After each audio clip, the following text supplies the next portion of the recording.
আপনাদের সামনে নিয়ে আসছি এমন কিছু শব্দ যে শব্দগুলো উচ্চারণে একই কিন্তু লেখার ক্ষেত্রে দুরকম। একটা নতুন নিয়ম আর একটা পুরাতন নিয়ম। আপনারা খেয়াল করেন, নতুন নিয়মই হলো, যেমন আমরা এখানে লিখেছি রক্ত। দেখেন দোনোটা বানানি কিন্তু বিশুদ্ধ, কোনো বানানি অশুদ্ধ নয়। কিন্তু লেখার ক্ষেত্রে এই যে আমরা লিখছি র ক ত সংযুক্ত, এটা আধুনিক নিয়ম। আধুনিক নিয়ম এই কারণে যে কর সঙ্গে এখানে ত যে সংযুক্ত হয়েছে এটা যৌক্তিক, বোঝা যায়। কিন্তু বাচ্চাদেরকে আমরা যখন পড়াবো যে র ক ত সংযুক্ত রক্ত, এই ক ত সংযুক্তটা বোঝানো বাচ্চাদের জন্য কঠিন হয়ে যায়। কেননা এখানে এই ক এবং ত এর কোনো কি নাই, রূপ নাই। রূপ না থাকার কারণে এটা বাচ্চাদের জন্য অযৌক্তিক হয়ে যায়। এই কারণে বাংলা একাডেমি কর্তৃক এই রক্তকে ভেঙে এখন নতুন নিয়মে এইভাবে লেখা শুরু হয়েছে। যে কারণে আমরা এখন প্রত্যেক বইয়ের ভিতরে আমরা নতুন রূপে রক্তকে এইভাবে দেখতে পাই। অনুরূপ আরেকটি বানান হলো যুদ্ধ।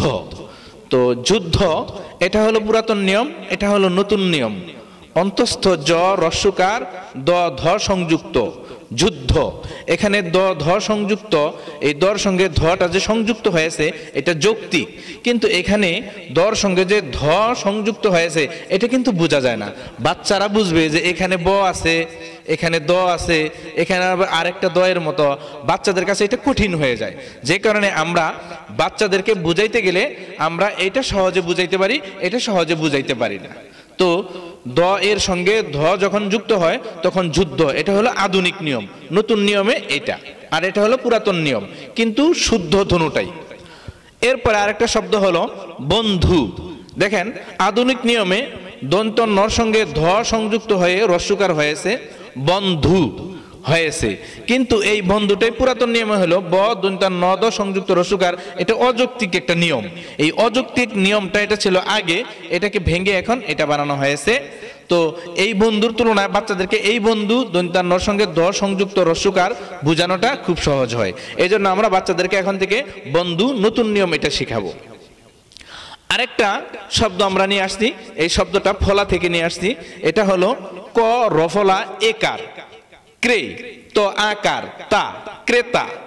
কিন্তু এইটা দেখেন আগে ছিল কেমন, এটা যে ক রফলা এটা বাচ্চাদেরকে বোঝানো সম্ভবই না।